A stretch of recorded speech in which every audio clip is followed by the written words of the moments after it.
One of my friends just shared on his Facebook page a video of him talking about how scared he was of doing videos. So that was a big step for him, and I think a lot of people are at that place, and I am too. I get nervous every time I turn the camera on.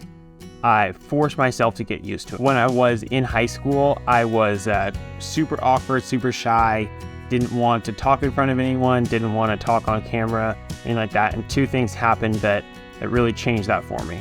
The first, I was going to a small school and we started a student government program, and the student president led assemblies of about 80 people.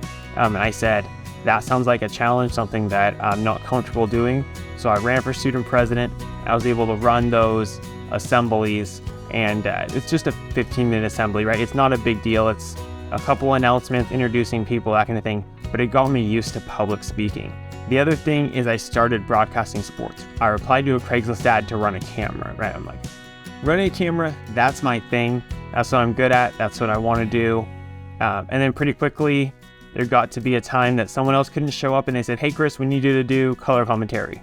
And it was for soccer, which I'd never even watched before. So I watched a bunch of soccer on YouTube and thought, I know what's going on with this. Got there, no idea, did terribly. But luckily, my co-broadcaster was great. He knew the sport. He carried us through the whole broadcast, and I learned a little bit. Then a few days later, they said, hey, Chris, we need you to do another soccer game. I thought, why would you want me to do another soccer game? But I did it, and I learned a little bit more. And after years of doing that and picking up different sports, I had the opportunity to broadcast state championship games for sports that a couple years before I'd never even watched.